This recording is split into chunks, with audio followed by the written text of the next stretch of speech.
The relatively modern Korean martial art of Hapkido is said to have its origins in Japan, or at least to have obtained its major influences from the Japanese art of Daito Ryu Aiki Jujutsu. This art was made famous by Sokaku Takeda. He is thought of by many as the last of the samurai, and was the teacher of Ueshiba, referred to as O-sensei, who founded Aikido based on Daito Ryu Jujutsu. Most Hapkido stylists believe that Takeda Shihan was the teacher for 30 years of the founder of Hapkido, Grandmaster Cheya. His name is spelled as Choi in English, but pronounced Cheya in Korean. He started Hapkido in 1945 as World War II ended and moved back to Korea after some 30 years of studies in Japan with Takeda. In English, Hapkido may be translated as the art of coordinated power. Its meaning also implies coordinated movement and harmony, such as between one's mind and body, plus the energy of inner strength. In 1964, Hapkido Master Rim began his studies in Korea with Grandmaster Cheya. He then moved to America to teach as a Grand Master of the system. Master Joe Cheya, seen here with Grandmaster Cheya, has studied many years with Grandmaster Rim and now holds the rank of 8th degree black belt in Hapkido.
Hi, I'm Joe Cheya.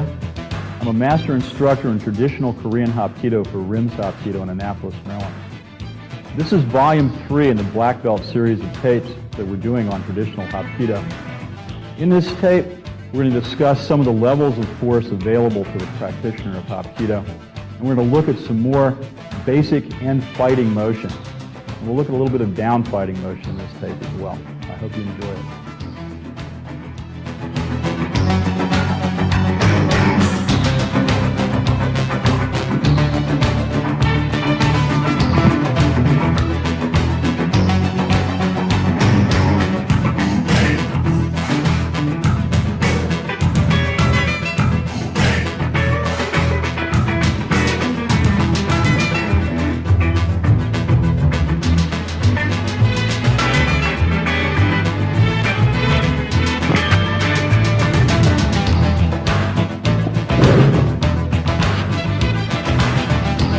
losing you.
maintain control, so I'm going to slip my grip into his fingers. By taking his fingers across his eyes, I'll turn his body, I'll tuck this hand back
second set incorporates a series of shoulder flips.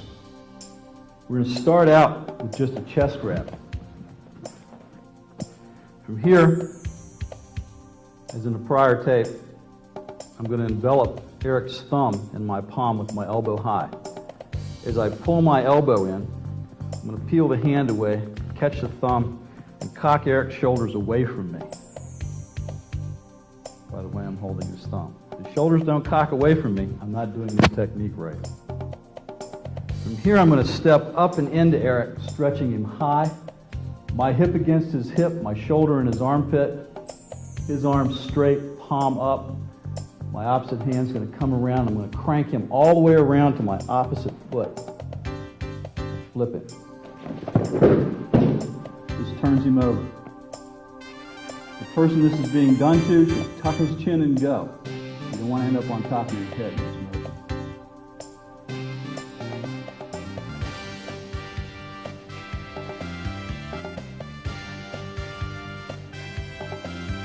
The second technique incorporates a shoulder flip from the double wrist grab. Again, this is another exercise to get the mechanics and the feeling of this motion. I'm going to spread my palms towards the mat. I'm going to cross over and catch Eric's wrist with my right thumb and turn into him. I'm going to step up inside and pretend that I'm blocking a punch again and raise the hands up. My body is very close to his. Proximity is very important in this exercise. I'm going to cover the hand with my opposite hand and flip him just like I did the first time.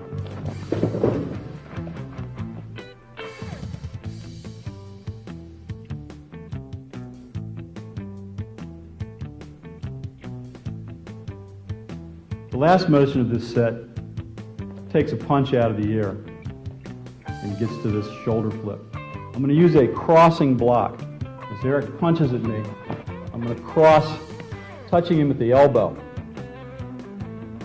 If I try to block him at his hand or his wrist, he's going to hit me in the mouth with his elbow.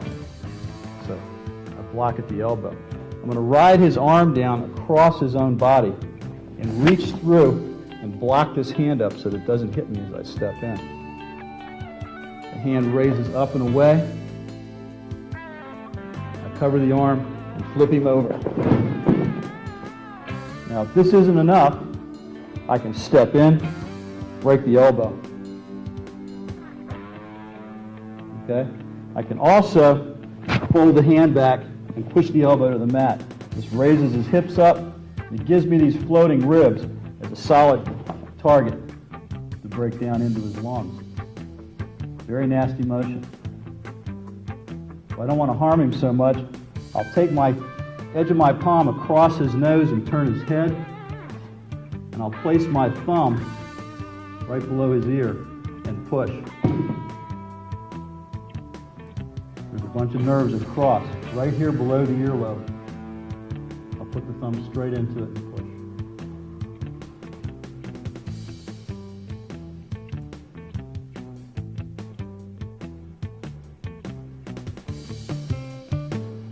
Let's have Phil do these techniques with Rob now and see what comes up.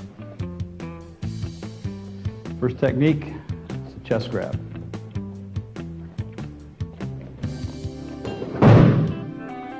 Okay, see how far away he is from you, Phil? It started right in the beginning of the motion. Grab on, Rob. When you covered his hand, you step back. You change the proximity of your hips to the movement. If you stay where you are, okay, even with this foot a little bit forward instead of back, when you pull this over, his shoulder turns away from you, his weight drops, and he has no tools for a moment. Then as you extend this up and away and step into him, you put your hip next to his. When you turn him over, he'll turn over very close. So you can still have contact without reaching. Okay. So initially, don't step back. Try it again.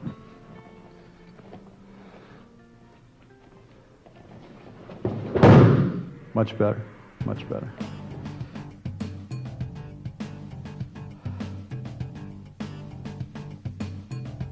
The second technique is from a double front wrist grab. Grab each of Phil's wrists. Are you going to hook him and turn your body through? And step up and in and do the technique.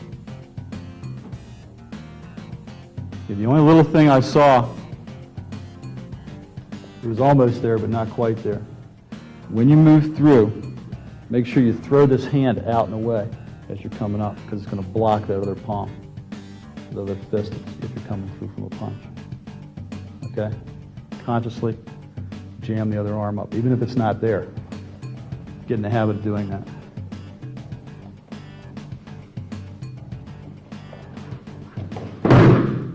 Good. And the last technique is from a punch. You can do a crossing block.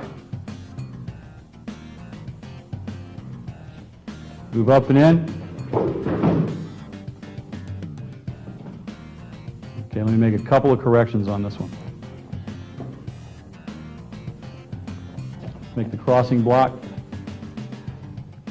You didn't jam that fist. Okay? Same as from the other. Just there so he can't get it off. Then, as you're coming under and flipping him over, if you're going to use that elbow pin, you need to place the elbow, drive it down, and bring yourself up parallel to his body. Because you can't reach your other points unless you're there. Right here, I can pop those ribs if I have to. Okay? So come into him parallel after you take him down. Do it again. Don't forget to jam another punch until the motion's over before you duck under.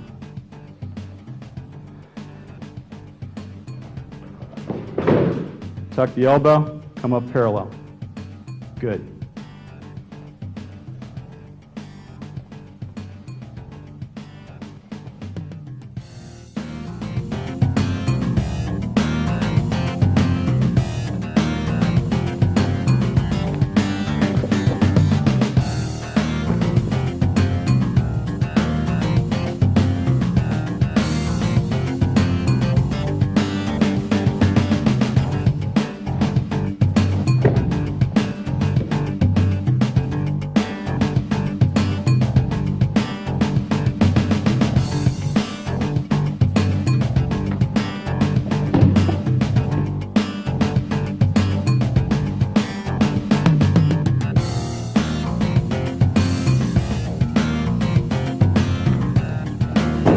That's it.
Four motions of this set are an excellent illustration of extending Eric's energy as it's placed on it.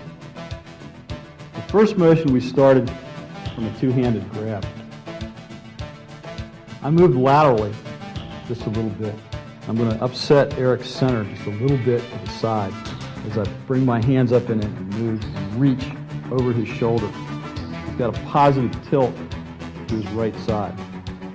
I've lined his shoulder up on the center of my chest. My palms are open. I'm going to pull that shoulder in with the edge of my right palm. I'm going to drive his left arm over that center fulcrum and turn him over. From this controlled position, he's going to sit. I'm going to draw his right arm up around his throat, and I'm going to reach underneath his jawline with these two fingers and pinch the glands underneath the mandible. They're called the submandibular glands by drawing up and into them. When I pinch them, they hurt.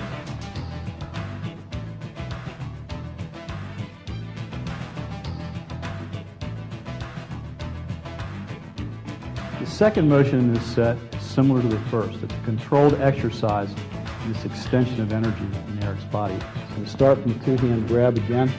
I'm going to perform the same lateral line, only this time I'm going to reach over Eric's shoulder and behind his neck. I'm going to use his head as the fulcrum point, the back of his neck and his head. I'm going to pull this into me as I drive his arm around. I'm sitting down the same way. I want to control this because it's an exercise. I'm going to reach underneath the jaw again and pull up on the submandibular glands.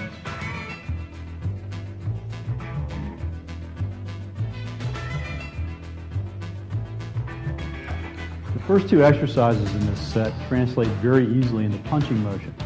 Now, the block we're going to use for both of these is an overcupping block with a little bit of lateral movement. As Eric punches towards me, I'm going to cup over his arm, palm up, not grabbing. I'm going to stroke the arm in the direction that it's punching. At the end of the extension of his motion, I'm going to ride his wrist around in an arc and to the outside. This sets up the motion. So for cupping the shoulder, it looks like this. Reaching for the shoulder, pulling it around, and laying him down. Off a punch, it's not likely that Eric's going to sit. He's probably going to end up on his back like this. From here, I want to control the arm. I'm going to drop into him and give him a shot right in the throat with a spear hand. I'm hitting him just to the side of the tracheal tube and tucking up underneath this flat muscle on the side of the neck called the sternocleidomastoid. There's large vascular and nerve tissue underneath this muscle. It doesn't like to be hit. So I use a spear hand, an extension of my fingers, and I drive that into the throat to finish the confrontation.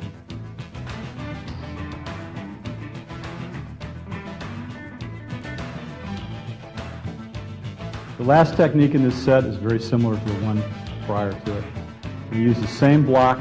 This time when I extend to Eric's center, I'm going to catch him behind the neck, just behind his head, and use that for my fulcrum point to turn his body over. So it's the same blocking motion, overcupping block, moving laterally to the side and tucking in behind his head with my open palm. I'm going to pull that towards me as I turn his arm over parallel to my body. Finish the same way by loading up and dropping a spear hand.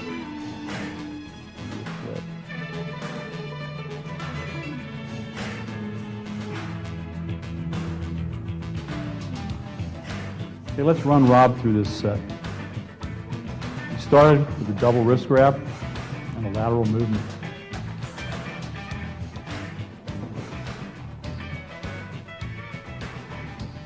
Okay, that was pretty good, but what we missed here, you move laterally with a flat hand, like this. And what you do is pick your hand up and catch his wrist and move him this way, because that gives you a positive handle. If you move this way, if he lets go, you don't have anything. This way, even if he lets go, you're hooked into the crook of his wrist, and you have a positive contact. Try it again.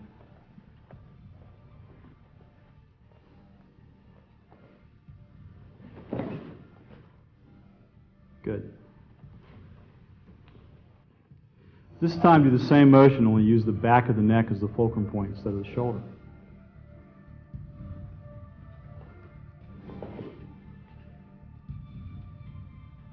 Okay, pretty good, pretty good. Now, just try an overcupping block with a little bit of lateral fade. Don't do the whole motion. Okay, now drive that around on a lateral movement. Okay, start from scratch again and do the whole motion.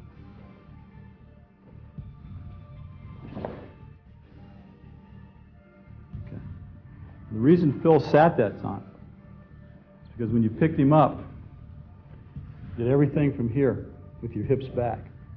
You can get him to turn over, but your body's not being as efficient as if you close that distance and flip him. Okay?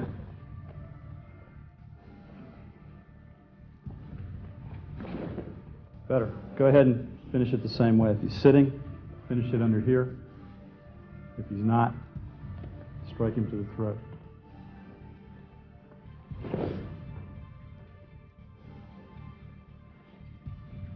Okay, same thing behind the neck.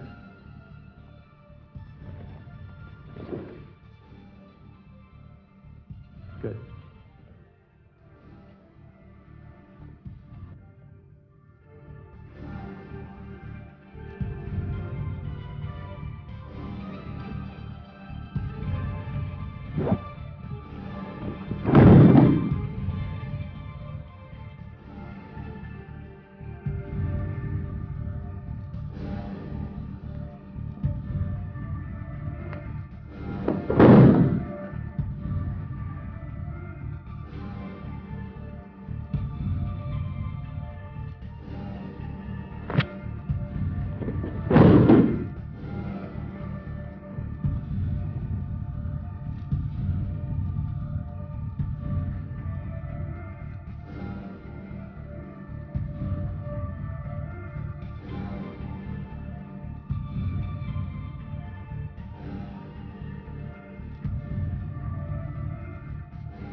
In set one of this volume, we incorporated a motion into the come-alongs we call a crank flip. This set takes that crank flip and initiates the motion with the flip. We started first with just a grab on the chest. You need to twist over your palm, then grab to facilitate this exercise motion. I'm going to reach underneath Eric's hand and step up under his forearm with my hip. Using my hip, I'm going to pop his elbow up high, keeping hold of his hand. And then I'm going to turn my hips into him and face his palm outward. My body is very close to his. I'm now going to place this palm on the mat in a slight arc, and it'll turn Eric's body entirely over.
mandibular nerves. Good.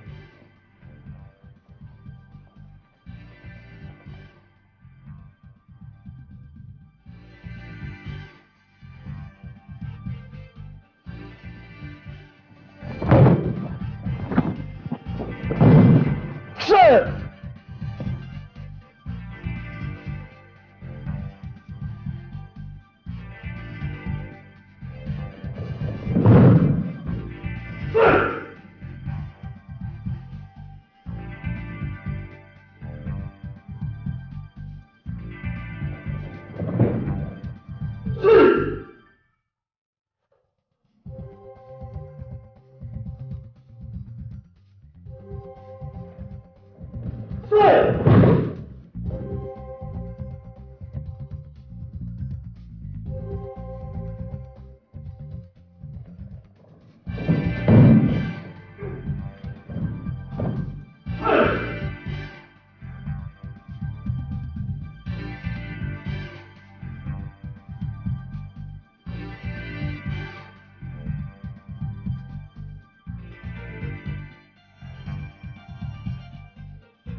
This set contains some techniques to get your opponent down onto the mat when you're already on the mat or on your way there. The first technique, I was already down on the mat and Eric was measuring me for a kick. What I want to do is cut the radius of his kick by rolling into the kick. And that may seem at first to be a bad idea, but you're actually lessening the energy of that kick a great deal by getting closer to it. So as Eric kicked at me, I rolled to him and jammed the kick up. I placed one hand behind his ankle and the other hand in front of his knee. I'm going to anchor the ankle, push up and away on the knee. It's going to drop his bottom. I'm hanging on to this leg because I don't want it kicking at me. At the same time, I'm going to pull my hips around, jam his other leg up, and I'm going to give him a hammer kick with my heel to his groin. If I have to, I'll do it a couple of times. That's the first technique.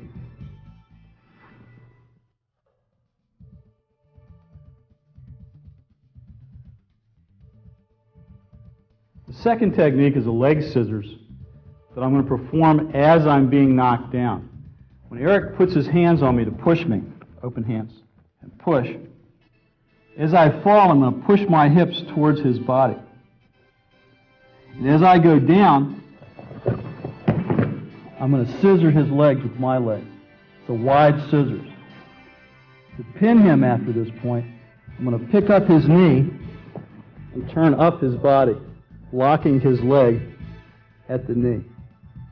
The finish for the movement was an open palm strike to the back of his neck.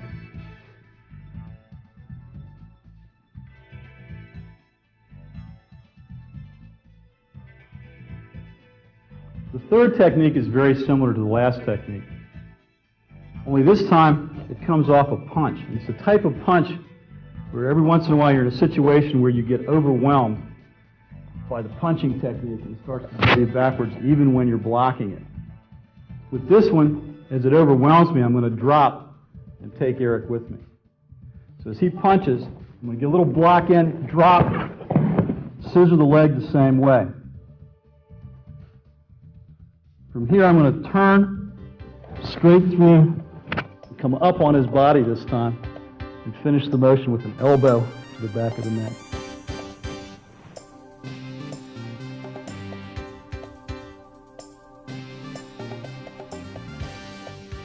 In this fourth technique, Eric's going to rush me and grab my uniform at the chest.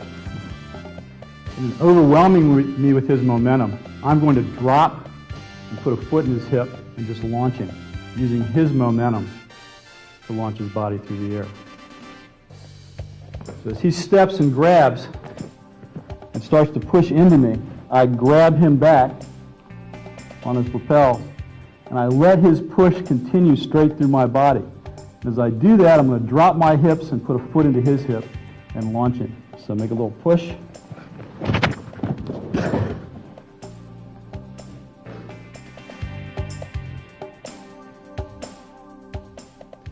In the last motion of this set, I was flat on my back on the mat. Eric was kneeling between my knees and had both hands on my throat. I can contact him at his elbows and control this motion. I'll do that by covering his hands and raising my hips at the same time and scissoring his elbows. I've got his arms. I've got him tight. I'll finish this motion either to his head or to his groin.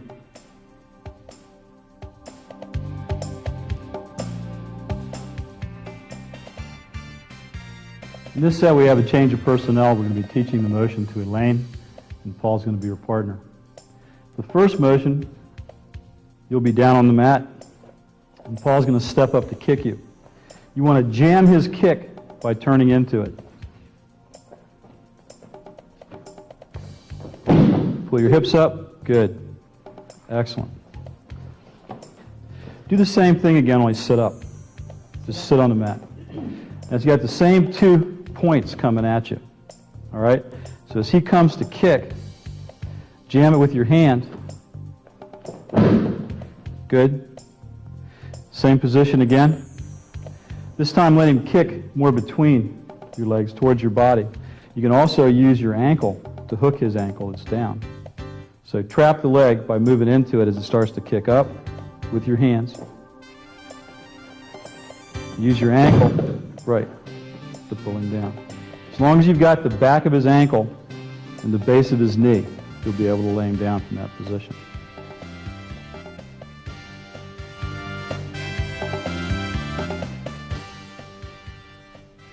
The second technique starts from a push. As Paul pushes, you're going to drop your hips into him and turn to one side or the other and scissor the down leg. Good. Turn up, and it'll be a strike to the back of the neck. There's one thing I want to change on this. Stand back up. I'm going to let you guys walk through this and stop when I stop you, please. Okay? Step in, give her a push, start to go down. Now stop. See this bend? What that's going to do is stop you. You need to extend your leg straight. Okay? You also need to be closer with your hips. From this position, as you strike and turn with the straight legs, you will lay him down. You'll end up in a better position to hit him.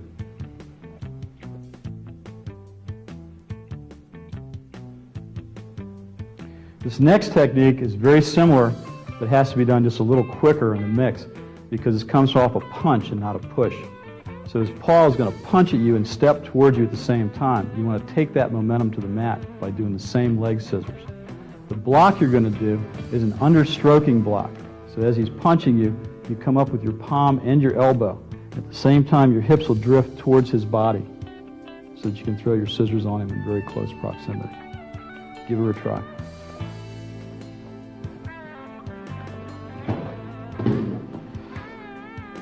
Feel how that felt difficult at the bottom? That's because you waited till you hit the mat to try to turn him over. This time, do exactly what you did, but start your scissors and your turn on his body before you hit the mat. Try it again. Much better, much quicker.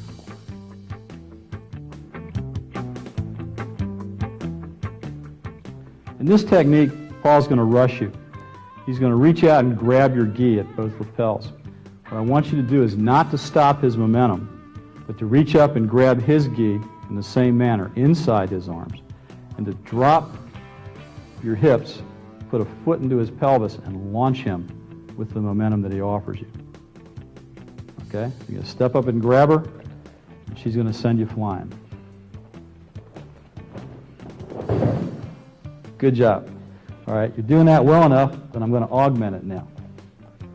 So this time, instead of launching him, I want you to attach yourself to him with your grip. Come up on his belly and finish with an open hand strike to the throat. Open-handed to the throat.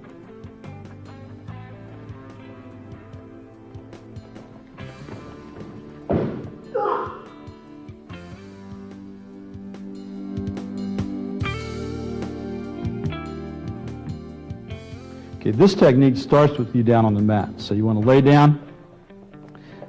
Paul, you're going to kneel down between her knees and put both hands on her throat like you're choking.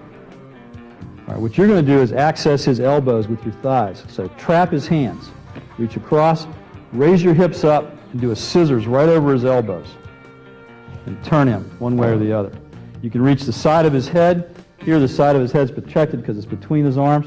You can reach back and access the groin or access ribs from this position before you get out.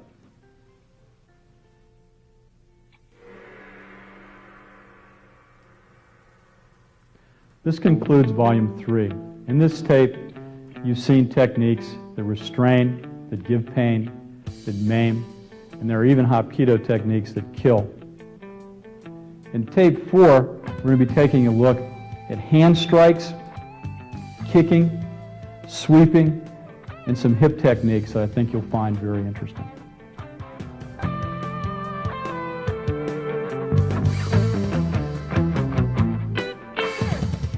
At the beginning of this lesson, and here at the end, we are privileged to see founding Grandmaster of Hapkido, Yong-Sul Che. This extremely rare footage of Che was taken in America a few years before he passed away. A true legend in the world of martial arts, Yong-Sul Che.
In this day and age, crime and violence is right behind you. You can fight back with self-defense, and the best source is Black Belt Magazine, the world's leading magazine of self-defense. Learn how to defend yourself with fully illustrated in-depth articles, interviews with martial arts celebrities, plus trends and current events. Go with the best, Black Belt. To subscribe today, call 1-800-57-KARATE. There is only one martial arts legend. That legend is Bruce Lee. In his lifetime, he authored and co-authored only 6 books, including the Tao of Jeet Kune Do, as featured in the movie Dragon, the Bruce Lee story. There is only one place you can get all 6 books written by Bruce Lee, O'Hara Publications. Don't settle for anything less than the original. To order your copy of a Bruce Lee book or any other titles about the martial arts, call 1-800-396-4272. What are martial arts? Mysterious, building the body and mind, devastating, exciting. Learn how to defend yourself now. Let the experts show you on Black Belt Video. To order your Black Belt Video for only $29.95, call 1-800-581-5222.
Again, that's 1-800-581-5222.